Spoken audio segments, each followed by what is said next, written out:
It's time to accelerate. Hi, I'm your host, Andy Paul. Join me as I host conversations with the leading experts in sales, marketing, sales automation, sales process, leadership, management, training, coaching, any resource that I believe to help you accelerate the growth of your sales, your business, and most importantly, you. Hello, and welcome to Accelerate. This is another special edition of Frontline Friday with my very special guests, erstwhile travel buddy. I wish.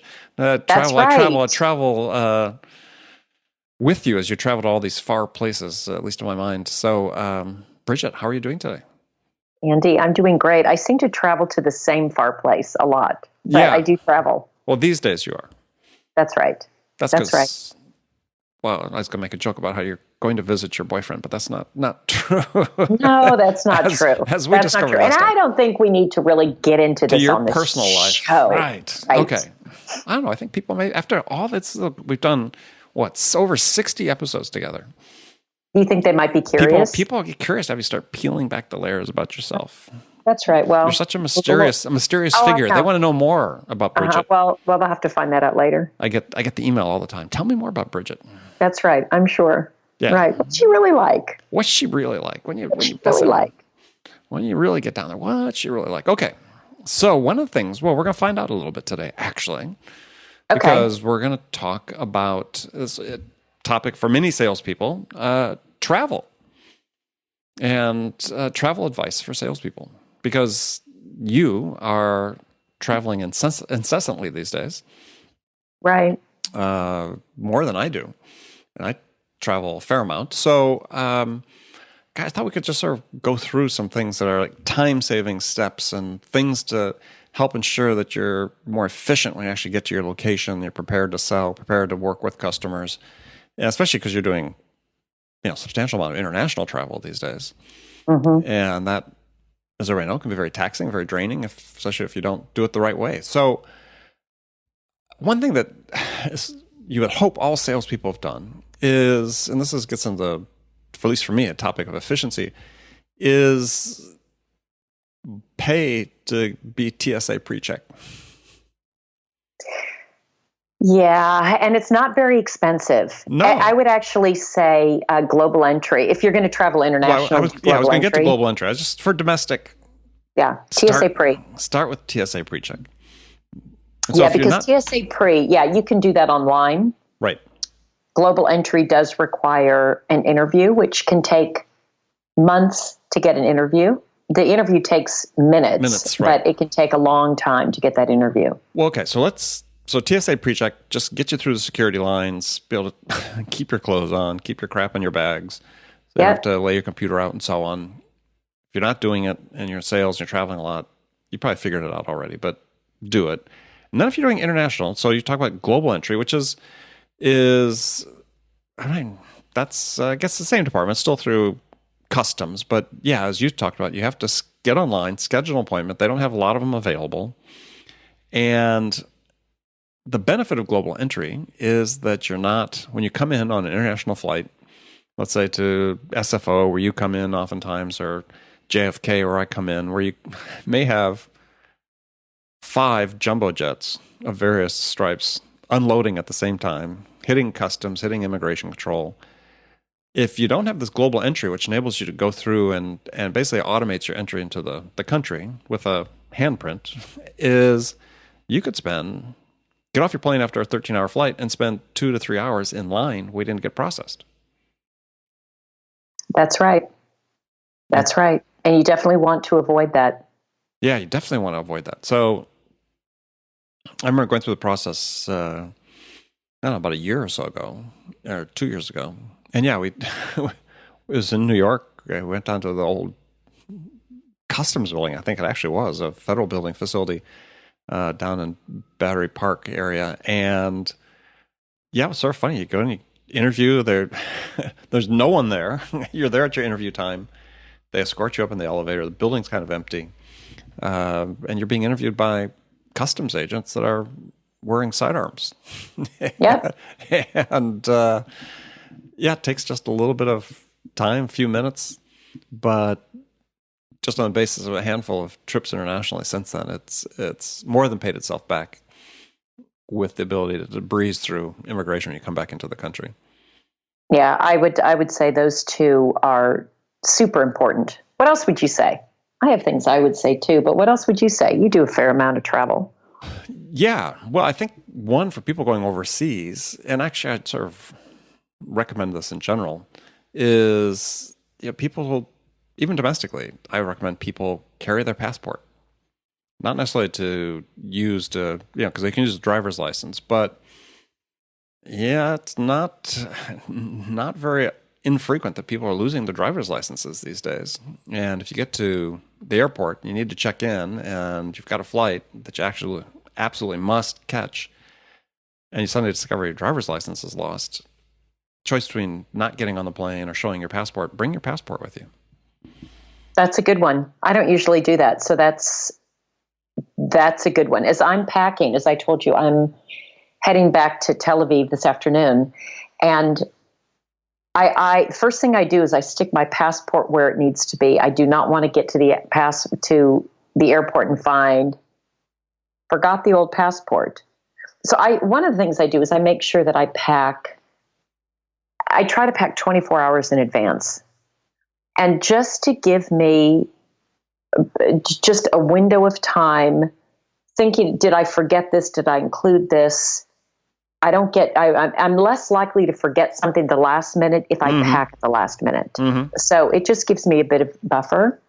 Interesting. Do you write lists? I do, absolutely. So I was going through some old boxes of old information and data, which in the storage room of the building we live in San Diego, and have spiral-bound notebooks, multiple spiral-bound notebooks, the sole contents of which are lists of what I'm taking on every trip. So I would... Wow. Yeah, and I don't know why I kept them. I thought, well, maybe there's some historical value at some point. Somebody wants to see what a nut I was about organizing for my trips. But yeah, I used to, because, again, doing substantial international travel and travel very frequently, I was sort of like you. I just don't want to leave it to chance, right? That I get halfway around the world and discover I don't have something I need. So I used to be very disciplined about writing it all down, but it's sort of funny to go back and see these notebooks. I don't know why I kept them. Did you still have them, or did you get rid of them? I think I still have some. I thought maybe somebody at some point might find it interesting. But yeah, sort of detailed lists, down to how many pairs of socks I'm taking. And I used to, go through and cross them all off. Yep, I definitely do that. I've got my spiral bound. I'm showing Andy my spiral bound that I've got, so I do that. I think another thing to be mindful of when you're traveling is staying healthy and sleep. And those are the things that I probably pay the most attention to are things like that. So if I know I'm traveling, like, for example, I mentioned I'm going this afternoon to Tel Aviv. This week, I'm really careful about what I have the evenings the week before I hop on a flight, especially an overnight flight. It's a 14.5-hour flight. Mm-hmm. So that I'm as rested as I can be, because my sleep is going to get disrupted. So I try to go into a trip well rested. I make sure I eat well. I'm really careful about what I eat. I'm always pretty careful about what I eat, but particularly when I'm traveling, that I limit caffeine, I limit sugar, I limit carbs. I do that anyway, but I'm even more mindful.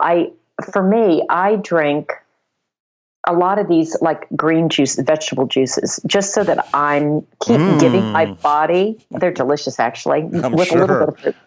With a little what? No, but just a little. Like I always get, they have to be a little bit sweet for me. So an apple maybe will be in them. Oh, okay. But I try to pump my body full of good healthy things. Right. And part of it is when I go over to work, I'm going over to work. And so I typically have full days, long days. And I often don't have a lot of time to acclimate. So I've got to just be ready to go, hit the ground running when I land. Yeah. Well, I gosh, had years of that with, I'd make 7-day-long trips to Asia from the West Coast. And typically on most of those trips, I'd only spend 4 nights in hotels. And the other 3 were on airplanes. Yeah. So, yeah, in that case, eating well, avoiding alcohol as much as you can, though sometimes in business, there might be occasion to drink. Exercise every day. Because Definitely. from a jet lag perspective, the exercise, at least I found, the exercise really helps. And it's hard, right? When you're feeling horrible when you're up at 3:00 in the morning. But if you're in a place where the hotel gym is open or something, yeah, go take advantage of it. Stay in your routine as much as you can with that, because that also helps prevent, sort of the blah period in the middle of the day where you're trying to fall asleep in the middle of a meeting. Yeah, and for me, when I am tempted to fall asleep in the middle of a meeting, it's better for me to get up and walk outside than it is to have a cup of coffee. Mm-hmm. So I just try to get up and get out and get moving. And that typically helps. Another thing I do just on the preparation side is I have certain things that are always packed so that I'm not packing, unpacking, packing, unpacking.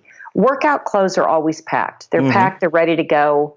They get washed. The shoes, they all go back in the suitcase. They stay there. Any of my toiletry bag, always packed. Right. Makeup bag, always packed. Mine too. I keep just like a little ha ha ha ha ha ha. Yeah, I was wondering when I was going to get a response. I was gonna get. I'm so lost in my own thoughts. I also keep it's small, just like my own like little medicine cabinet where I've got a few of Sudafed and a few aspirin and a few, and again, so that I'm not packing, unpacking, thinking what do I need to bring, and really try to minimize that. And I also tend to have. But let's delve into that second, because what you're doing is reducing the stress associated with travel. And one of the things that has happened is that, and by design, I believe, in the part of the airlines, travel's become more stressful. Yeah. I mean, seats are closer together. Services have been reduced. They've reduced the number of bathrooms on most planes. Everything they seemingly could do to make the experience more unpleasant, they're pretty much doing. Unless you're fortunate enough to fly first class or business class, which helps some. But I think you're flying. That helps a lot. Yeah, are you flying business class on these? Ha! Yeah, that's right. So you work for a startup. You're not flying business class. You're flying coach. So no. Although, may I say, we had a conversation Wednesday night. There was a dinner with one of our investors, and one of the investors said, I've got this idea. I think that all the partners in my firm should donate their miles so that the executives in our portfolio company can fly business class on these international trips. Oh, nice. I said, let me be the first in line to take advantage of this new program. Where do I sign up for this? I'll upgrade myself when I can, or when it's hard to use miles. I try it. I don't always get upgraded. But, I've also learned, Andy, how do I say it? How to survive coach internationally. Mm-hmm.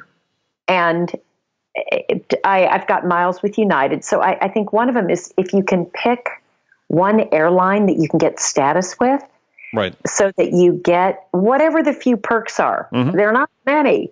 Not these days. But so stick with a single airline. So I do have status with United, meaning I get Economy Plus, which is like 8 extra centimeters. Mm-hmm. It's not a lot.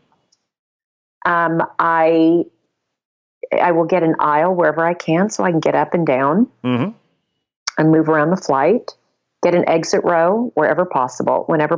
I've got more likelihood. I book early if I know about my trip, so I get a decent seat. Mm-hmm. And then I think the other thing is I relax. Well, that's, I relax. yeah, that's valuable. I was Relax. going to get to that. Just relax. It's a long flight, and don't try to do too much on it. Just I read, maybe watch a movie, make sure that I sleep, but I relax. So I do what I need to do internally to not add any more stress. And actually, it's I've come to appreciate the night flights, the overnight flights, more because I'm not big on sleeping pills, but on a flight, I'll take an Ambien. And I can sleep for almost 8 hours on the flight, which is hard. But I need help. That needs a sleep aid for me.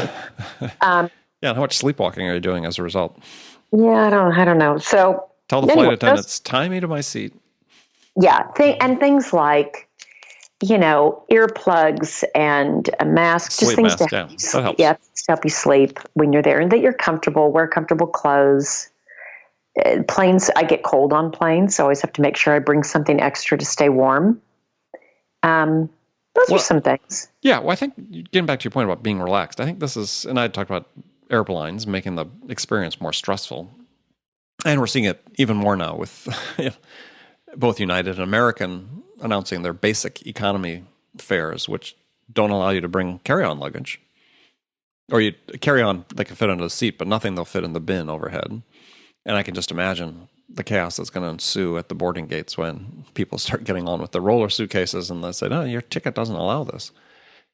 Is being able to have some breathing exercises or something that just when things invariably don't go according to plan, that you just have to become accepting of it. And as you travel a lot for business, this is really a key. I mean, the people I know that have really burnt out on it just never got to that point where they just sort of accept the fact that stuff happens. Yeah, that's hard to do too. Well, it is, but it's completely beyond your control. And I know. That's the part that on some people is very stress invoking, but others, and I've gotten way better at this, is I'll be flying into JFK, and oftentimes my wife will come pick me up, and if I've been gone for a long time or something, and so we coordinate before I take off. I said, the pilot just got on the plane and on the intercom and said, hey, we got tailwinds, we're coming from the West Coast, we're gonna be an hour early. Instead of 5.5 hours, you're gonna get there in 4.5 hours, and keep track of it on Flight Track as we come across the country. And so she'll track Flight Track and sort of time when she comes. But then you get to the airport an hour early, there's no gate for the plane. And so you sit on the tarmac for an hour, and then you get into the gate at your regular assigned time. Things like that happen all the time, and the last time that happened, there are people who are just flipping out. I mean, it was like, seriously. I mean, there's just nothing you can do about it. So if you're traveling a lot, you just have to become accepting of it, and also plan ahead a little bit. I mean, so make sure you have. I'm sure most people do, but if you don't, have the airlines app on your phone. Have the numbers especially if you have status, have the special number status, number for the status customer service, elite customer service, whatever it is. Have that on speed dial, and if anything goes wrong, that can be your best friend. I mean, while people are at a flight that was delayed, this was about a year or so ago, and people are getting online on their phones with their apps and so on, and I picked the phone right away and called the customer service for the status, and I was taken care of well before everybody else, trying to get through. So I mean, it's sometimes it plays to pick up the phone and call somebody and talk to somebody. Yeah, definitely. That's good advice too. I think another thing that is difficult when I travel is I'm traveling to go. I've got meetings, and I typically don't have one meeting. So when I go to Tel Aviv, I'm going to our office there. So that's a little bit different. But let's say I'm going to travel to see customers and prospects. I'll have a full day, and my email and the other follow-up and meetings are still there waiting to be attended to.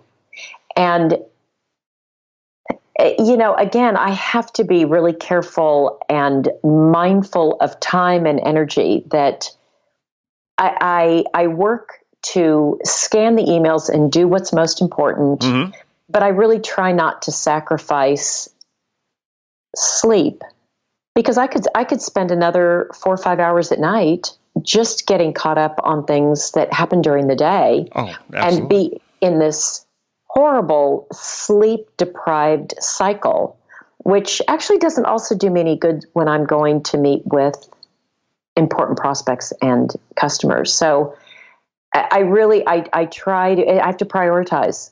I have to prioritize which are the most important, get to those which can wait, and I'll get to them as soon as I can get to them. And it's good to know, like, I'm not that important. And that's what's great. Things can wait. Like, I'm not the most critical. It's humbling when you realize that, we feel like I got to get on it immediately. And there are a lot of things that actually can wait and don't need our immediate input.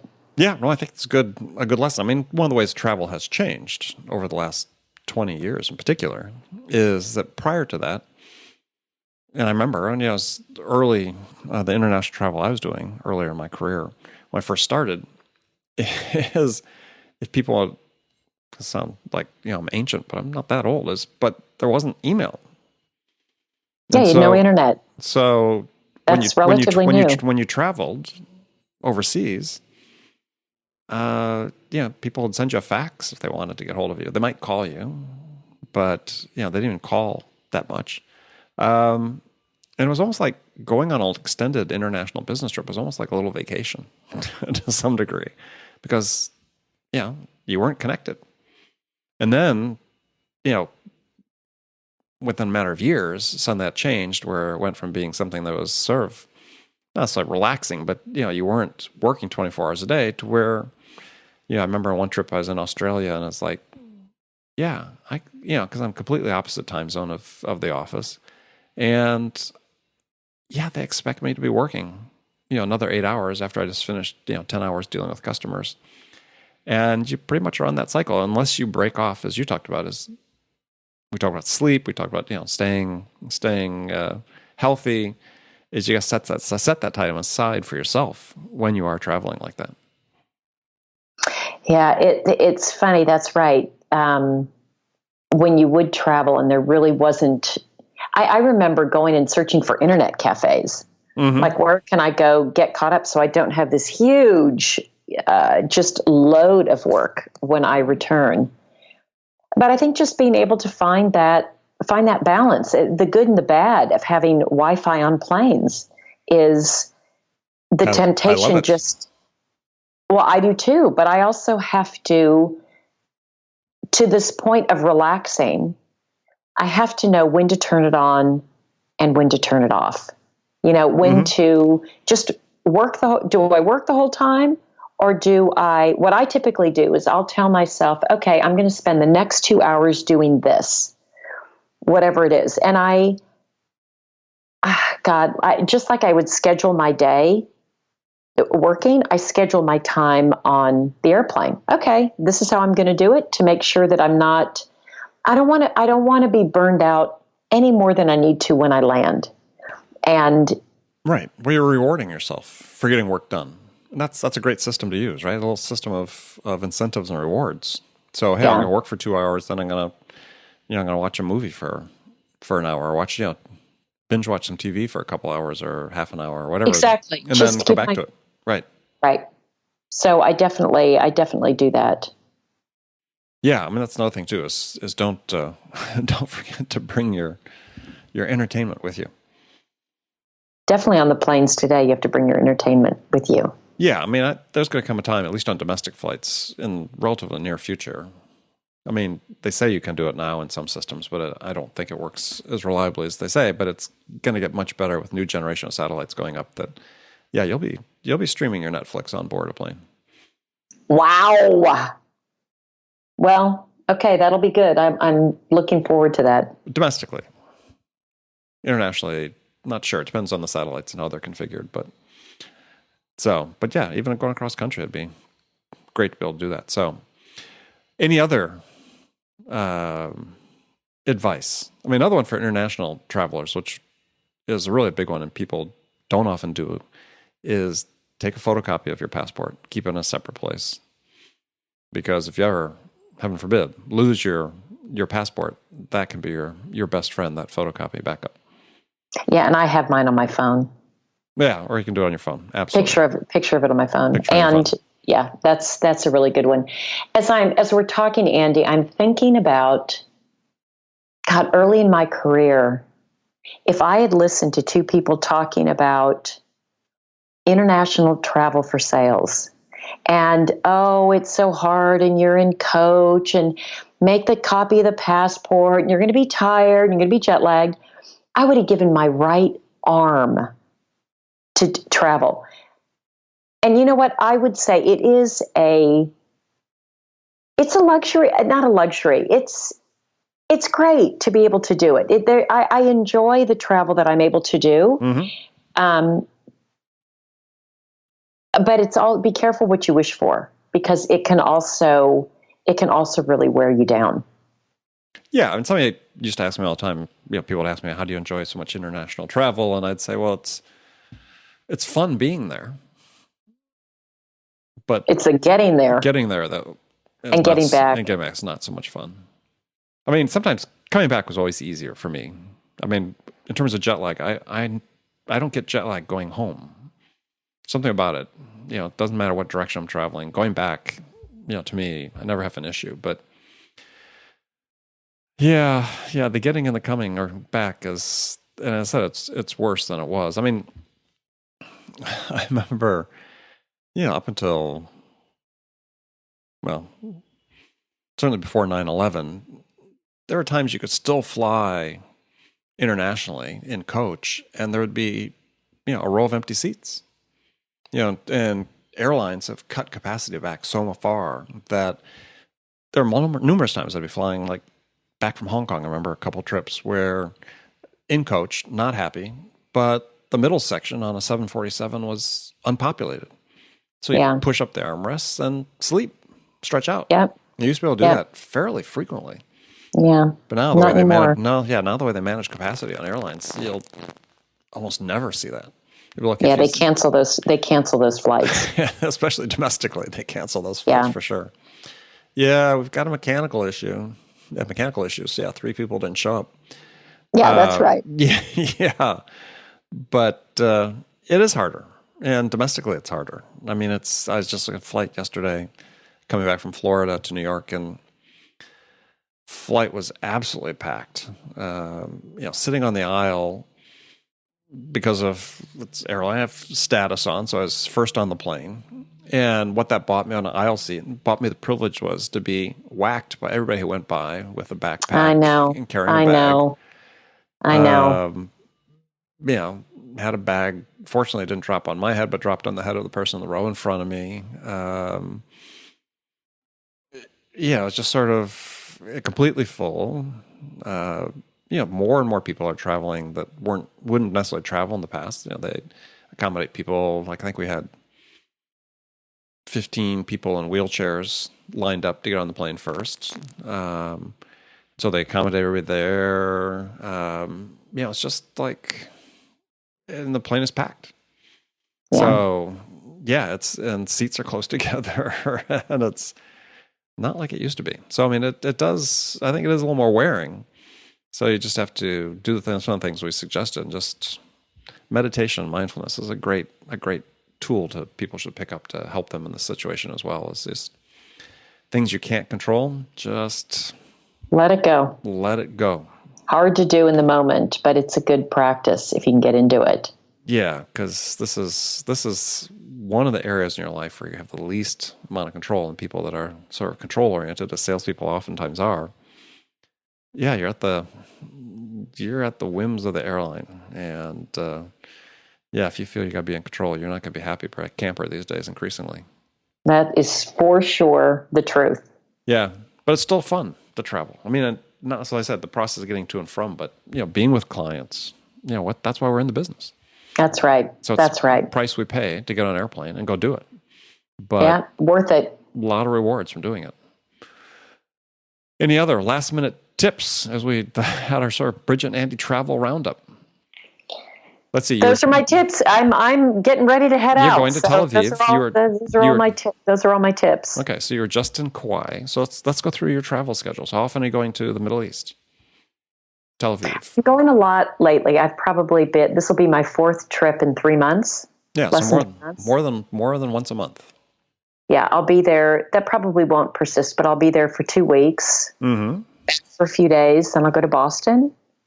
So you'll come back to San Francisco, then go back to Boston. Yeah. Okay. And then from Boston, I'll go. I've got a couple of meetings in Europe. So I've got 3-4 meetings in Europe. I'll do those, and then I come back to Atlanta. That's all in 1 week. Boston. Mm-hmm. And so that's busy. I'll be doing a lot of back and forth to Boston. We're opening an office there as well. So it's a lot of travel. It's going to be a lot of travel. Again, it's for me, it's planning ahead. It's taking care of myself before I go also, so that I enter the trip as healthy and well rested as I possibly can.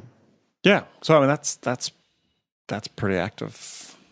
Yeah, that's a lot of travel. Indeed. And you got Kauai in there, so that's good. That was great. That was all just pure pleasure. So I can't complain. No. I have to admit, I don't miss the international travel too much. I mean, I like doing it once, twice a year, which is what I do now, mostly for pleasure, though some for business. I have coming up in May, I'm going to speak in the UK. But yeah, I mean, let's see. February, going to San Francisco. From New York, San Diego, another trip. Then back to California again. Week after that. And then, you do your own. You do. Yeah, then Georgia a week after that. So I traveling almost every week over the next 6 weeks or so. You're right up there. You're a road warrior. Yeah. But it's, again, you get to go see interesting people and do fun things. So, all right. Well, I hope people enjoyed this. This was a little off the norm. A little off the normal, but yeah. If you have your own travel suggestions, let us know. We'd love to hear them. We'd love to hear it. And then next time, I think we're going to go back and we've got, I know you've been doing a bunch of reading on your plane trips. I've been doing a bunch of reading. We've got some new books to talk about, and look forward to doing that next time. Sounds great. Look forward to it as well. All right, everybody, thanks for joining us. And Bridget, as always, and we'll look forward to talking to you next time. Sounds good. Take care, Andy. Bye. Thanks for listening to the show. If you like what you heard and want to make sure you don't miss any upcoming episodes, please subscribe to this podcast on iTunes or Stitcher.com. For more information about today's guest, visit my website at andypaul.com.